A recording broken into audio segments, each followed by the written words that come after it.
नमस्कार, थिंक 360 में आपका स्वागत है। और नमस्कार मैम, थिंक 360 में आपका स्वागत है। आप अपना नाम बताएं, आपका नाम। जी, मेरा नाम मेहर है। मेहर, आप कहाँ से बिलोंग करती हैं? मैं एमपी से। तो जैसा आपने बताया कि आपने ट्रांस वुमेन बनी हैं आप, हम्म। तो ये आप कब बनी थी पहले तो, और आपको क्यों ऐसा लगा कि मुझे बनना है? मेरा बनने का एक ही कारण था कि जब मैंने होश संभाला, जब मैं 10-12 साल की हुई तो मुझे पता चला कि मेरे अंदर की हरकतें, सोच, विचार, रहन सहन काफी दूसरे बच्चों से अलग है। अलग है। हाँ, मैं एक लड़के के शरीर में पैदा हुई थी, हम्म। पर मेरी हरकतें और मेरा रहन सहन, मेरा सोच विचार सिर्फ एक लड़कियों वाला था। तो लड़कियों। मैं अपने आप को एक लड़की फील करती थी अंदर से। इसमें आपके परिवार ने कितना साथ दिया? क्या आपने बताया परिवार को या फिर कैसे? परिवार में मैंने जब शुरू में बताया तो परिवार वाले नाराज हुए। उन्होंने बोला ऐसा नहीं होता है, हम्म। ये गलत है, समाज क्या बोलेगा, हम समाज नाम निकालेगा।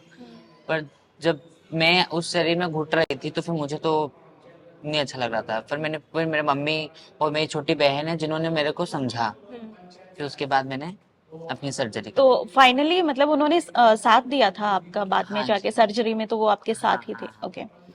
अभी आप जयपुर में कब से हैं और यहाँ क्या देखती हैं, किस तरह से आप यहाँ पहुंची?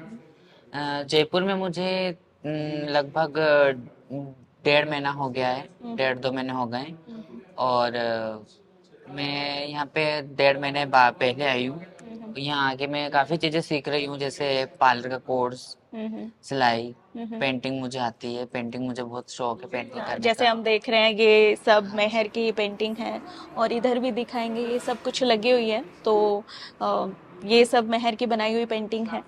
लेकिन दूसरी चीज जो होती है कि क्या आप जैसे पार्लर सीख रही हैं, पेंटिंग है, तो ये एज ए प्रोफेशन है? आप पहले तो सीखने का पेमेंट करती हैं, कैसे पैसों में करती हैं, या फिर आप इसको एज ए प्रोफेशन चुन रही हैं? मैं अभी सीख रही हूँ। सीख रही हो। हाँ क्या जी। आपको पेमेंट पैसे देने पड़ते हैं सीखने के जी लिए? नहीं, हमें सब ये पुष्पा माई की तरफ से होता है। हम्म। जो भी चीज़ हम सीख रहे हैं, जो भी कोर्स हो रहे हैं, सब हमें पुष्पा माई करवा रही है। जी। पुष्पा माई ये गरिमा गृह है, और यहाँ पे जो रहने वाले बच्चे हैं सबको गवर्नमेंट की तरफ से, और जो यहाँ की ऑर्गेनाइजर हैं मैम पुष्पा माई की तरफ से काफी हेल्प मिलती है। तो यहाँ पे कोई भी आके रह सकता है, अपनी चीजें जो उन्हें करनी है, हॉबीज, वो पूरी कर सकता है। अभी आप क्या आपका फ्यूचर प्लान क्या है? किस तरह से आप क्या चीजों को करना चाहती है? जैसे पेंटिंग में आप किस फील्ड में आगे जाना चाहती हैं? मेरा सपना तो एक मॉडलिंग का है। मॉडलिंग का है। हाँ, बाकी मॉडलिंग में ऐसा है ना, देखो कि जब तक अपने को एक सपोर्ट, एक जरिया नहीं मिल पाता, अपन आगे इंसान आगे नहीं बढ़ सकता है। हम्म। तो बस मुझे एक सपोर्ट और एक जरिए की तलाश है कि मुझे कोई सपोर्ट करे तो मैं उस लेवल तक पहुंचूं। ट्रांस वुमेन बनने के बाद और उससे पहले दोनों लाइफ में आपका क्या, लाइक फिजिकली भी और मेंटली भी, क्या चेंजेस देखा है आपने? मैं मतलब उस टाइम पे, जब मैं सर्जरी के पहले, मैं अपने आप को उस शरीर में बहुत अनकंफर्टेबल फील करती थी। मैं उसमें घुटती थी। हम्म। मैं उस शरीर में खुश नहीं थी। खुश नहीं। बाकी हाँ, अब जब मैं ट्रांस वुमेन बन गई हूँ तो मैं इस शरीर में बहुत खुश हूँ। हम्म। तो आपको कोई लाइक फिजिकल बॉडी में कोई लाइक कुछ साइड इफेक्ट्स ऐसा होता है, तो वो कोई ऐसा तो नहीं था साइड इफेक्ट्स वाली ना चीजें ना तो? ना, ऐसा कुछ नहीं। ऐसा कुछ नहीं, सब कुछ नॉर्मल प्रोसेस सब है। कुछ नॉर्मल। एक जो सोसाइटल स्टेटस होता है, जब पहले आप जाते थे, मतलब आप सोसाइटी में जाते हैं, समाज में जाते जी हैं, हाँ। बाहर निकलते हैं, तो लोगों का रवैया अभी भी कैसा है? क्या आप उस चीज को किस तरह से? लोगों का रवैया तो आज भी वैसा ही है। हम्म। आज भी लोग हमें उसी नज़र से देखते हैं। हम्म। बहुत कम लोग हैं जो हमें एक्सेप्ट कर पाते हैं। आप क्या उम्मीद रखती हैं, किस तरह से चीजें बदलनी चाहिए? समाज में काफ़ी बदलाव की ज़रूरत है। जैसे कि हमें समाज एक अलग नज़र से नहीं देखे। जैसे हम कहीं भी कुछ फंक्शन हो, कहीं भी जाते हैं तो कुछ अलग तरीके से देखा जाता है, जैसे कुछ हम एक एलियन हैं। हम्म। सबकी नज़र हमारी तरफ। हम्म। बाकी हम भी समाज से अलग नहीं है। हम्म। हमने भी एक 9 महीने एक माँ के गर्भ से ही जन्म लिया है। हम्म। हमें भी चोट लगती है, हमें दर्द होता है, हम भी 2 रोटी खाते हैं, हम्म। और हमारा खून का रंग भी लाल है। तो जी। समाज को हमें बिल्कुल समझना चाहिए और बराबर का हिस्सा देना चाहिए। जी। अगर आपको, जब आप बाहर निकलती हैं, कोई सेम कैटेगरी का बच्चा मिलता है, तो आप किस तरह से उसकी हेल्प करती हैं? जी। हाँ, अगर मुझे मेरी कैटेगरी का बच्चा मिलता है तो मैं उसे समझाती हूँ हम्म। कि अपने को गलत लाइन में नहीं जाना है। हम्म। जैसे काफी बच्चे हैं जो, कुछ बच्चे पहले के जो टोली कर लेते हैं, हम्म। कुछ सिग्नल पे जाते हैं, हम्म। मतलब ऐसे काम करते, कुछ ट्रेन उनमें चढ़ते। तो मैं उन्हें यही राय देती हूँ कि गवर्नमेंट ने आज बहुत फैसिलिटी निकाली है अपने लिए, और काफी गरिमाग्रह बने हैं, वहाँ जाओ रहो और एजुकेशन लो, हम्म। कोर्स करो और जॉब करो। आपने लाइक पढ़ाई आपने कहाँ तक की है? जी, मैंने पढ़ाई 8वीं तक की है। मैंने 8वीं तक करके स्कूल छोड़ दिया। अभी आगे करने का आपका इरादा है या नहीं पढ़ाई, जबकि आप फ्री है काफी चीजें, तो आप हम्म। आगे पढ़ाई कंटिन्यू रखेंगी या? बिल्कुल, मैं चाहती हूँ कि मैं प्राइवेट फॉर्म भरूँ 10वीं का। हम्म। बिल्कुल।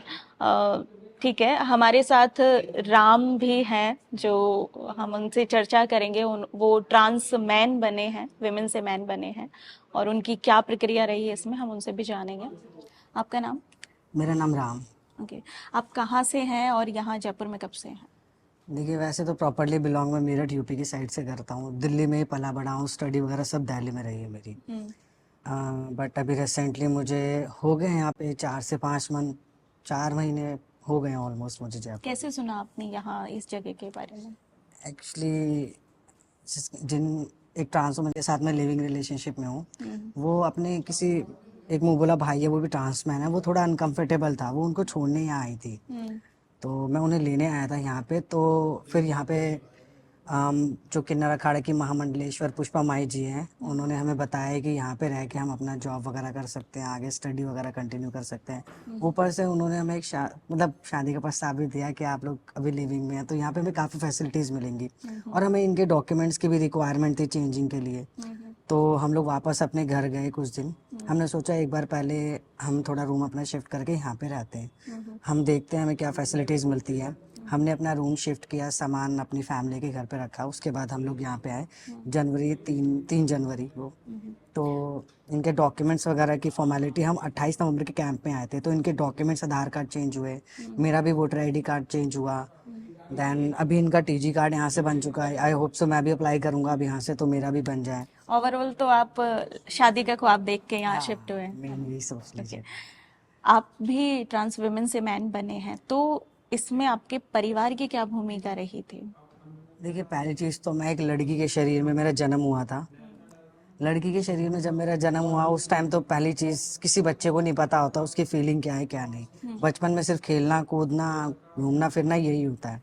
बट जैसे जैसे उम्र बढ़ती है हमारा शरीर की बनावटें भी बढ़ती हैं। पहली चीज़, मुझे इस चीज़ से अनजान नहीं था कि मैं एक लड़की हूँ, मैं इस चीज़ से अनजान नहीं था। बट धीरे धीरे मेरा इंटरेस्ट ना गर्ल्स में ज़्यादा था। मैं बॉयज़ के साथ खेलता था, उठता था, बैठता था। टचिंग वगैरह में मुझे बॉयज़ के साथ कभी कोई फीलिंग्स नहीं आई। बट जब कोई लड़की देखता था ना तो एक घंटी बजती थी। मुझे लगता था ये नॉर्मली चीज़ है। मैंने अपनी मदर को भी बताया, मदर भी सोचती थी कैजुअली है, शादी के बाद सब नॉर्मल हो जाएगा जब लड़के से शादी कर देंगे। मुझे भी लगता था कि हाँ भाई ये होगा। बट मेरी मॉम एक्सपायर हुई, रिस्पॉन्सिबिलिटी बढ़ी। ओके। तो उसके बाद मैं अपने जैसे कुछ लोगों से मिला, उन लोगों ने मुझे बताया कि वो लोग चेंज हुए हैं, ये पॉसिबिलिटी है। बट मैंने डॉक्टर से कंसल्ट करना ज़्यादा ज़रूरी समझा। मैं साइकेट्रिस्ट के पास गया, साइकेट्रिस्ट से मैंने ये चीज़ें डिस्कस की, मैं अपने फादर को साथ लेके गया था। तो साइकेट्रिस्ट ने कहा ये कोई बीमारी नहीं है, आप वाकई लड़का बनना चाहते हो। मेरे पास ऐसे काफ़ी सारे लोग आए हैं जो एक ट्रांसमैन है, जिनका शरीर तो लड़के का है लेकिन माइंड और फीलिंग्स या आत्मा वगैरह सब के सब बॉयज़ की है। तो ये चीज़ पॉसिबिलिटी है। उन्होंने मुझे एक जीआईडी लेटर बना के दिया जिसमें कि सेक्रेटरीज ने अप्रूव किया कि ये कोई बीमारी नहीं है, ये अंदरूनी अपने आप को एक लड़का फील करते हैं तो ये लड़का बन सकते हैं। उनके बाद उस डॉक्टर ने मुझे हार्मोन्स थेरेपी के बारे में बताया कि आप इन डॉक्टर से मिलो, ये आपके कुछ टेस्ट करेंगे जिसके बाद आपकी एचआरटी स्टार्ट होगी, हार्मोन्स रिप्लेसमेंट थेरेपी। मैं मॉडल टाउन गया, उनसे मिला, चेकअप वगैरह हुआ मेरा, उन्होंने हार्मोन्स लिख के दिए। देन मैंने अपना कुछ मंथ अपना हार्मोन्स के स्टार्टिंग करवाई। इसमें मेरी फैमिली पूरी टाइम पे मेरे सपोर्ट थी। बाकी फैमिली नहीं, बट मेरे फादर, मेरी सिस्टर, मेरे जीजा जी, ये 3 पर्सन ऐसे हैं। मेरे फादर का नाम राम गोपाल है, उन्होंने मुझे पूरा सपोर्ट किया। मेरे जीजा जी अशोक गुप्ता, इन्होंने भी मुझे फुल सपोर्ट किया। मेरी सिस्टर दिव्या गुप्ता, इन तीनों का बहुत सपोर्ट रहा है। मतलब हार्मोन्स थेरेपी, जीआईडी, यहाँ तक कि मेरी जिस टाइम मेरी सर्जरी हुई थी, टॉप सर्जरी डिजायर में, तो उस टाइम पे मेरे सिस्टर मेरे साथ गई थी, मेरे जीजा जी थे, मैं घर पे आया था, मेरे फादर मुझे वॉशरूम करवाना, मेरे जीजा जी मेरी ड्रेसिंग करना, मुझे फुल सपोर्ट रहा है इन चीज़ों का। इस पूरी प्रोसेस में कितना टाइम लगा होगा, जैसे जो आपकी ये प्रोसेस शुरू हुई, थेरेपी जो शुरू हुई, देखिए, ट्रीटमेंट का टाइम? हार्मोन्स रिप्लेसमेंट थेरेपी तो हमारी जब तक हम चाहते हैं तब तक रहेगी, वरना हम इसे डिसकंटिन्यू भी कर सकते हैं, बीच में कोई इशू नहीं आएगा, क्योंकि हमें अपने बॉडी के अंदर बदलाव चाहिए था, वो HRT से मुझे प्रॉपरली मिला। जैसे कि आप देख रहे हो मुझे ब्रेड है, अभी देखा जाए तो आप पहले एक बार मैम को देखिए, एक बार प्लीज कैमरा मैम की साइड, मैं पहले ऐसा था, ठीक है ना, बिल्कुल इससे भी ज्यादा क्यूट था मैं, अब मैं ऐसा हो गया हूँ, ओके। वो HRT से, तो मुझे रिस्पॉन्स मिला है और काफी जैसे एक जनरली एक कोई छोटा मोटा ऑपरेशन होता है तो बहुत सारे चेंजेस हो जाते हैं, बहुत सारी लाइक बॉडी में बहुत डिस्कनेक्टिविटी और बहुत कुछ होता है। आपने बहुत लंबा एक, बोलते हैं इसको, बहुत बड़ा प्रोसीजर था, एक है ना? Decision process. हाँ, डिसीजन लेना मेंटली भी, तो उसमें ओवरऑल क्या आप उससे निकल गए या अभी तक उसमें चल रहे हैं? और ये जो थेरेपी अभी चल रही है आपकी, आपने जी जैसे अभी तो कंटिन्यू है मेरी थेरेपी, बिकॉज अभी एक सर्जरी जो कि बॉटम सर्जरी से बोलते हैं नीचे की गुप्तांग की, वो अभी तक सक्सेस नहीं थी हमारे इंडिया के अंदर बिल्कुल भी अभी, बट सुनने में आया है कि कुछ लोग ये सक्सेस देखी जा रही है।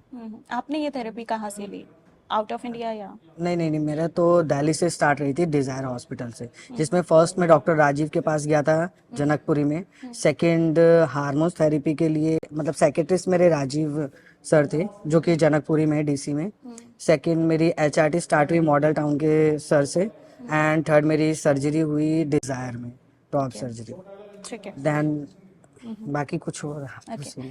तो अभी आप क्या कर रहे हैं, मतलब पढ़ाई वगैरह आपने क्या की है और क्या आगे आपका फ्यूचर प्लान है, जैसे अब आगे चल रहा है? देखिए, वैसे तो मैंने अपना 12th CBSE board Delhi board से मैंने कंप्लीट किया था, उसके बाद मैं जॉब करता था नॉर्मली, एक DSA में वर्किंग रहा था, उसके बाद मैंने एक BMA फ्रेंचाइज कंपनी ज्वाइन की थी जहाँ पे मैंने एक टीम लीड की थी, मतलब एक TSO से स्टार्ट किया था, मैंने टीम लीड की थी, लगभग 2 से 3 साल मैं वहाँ पे रहा था, जिसमें ग्रोथ काफ़ी अच्छी मिली थी मुझे।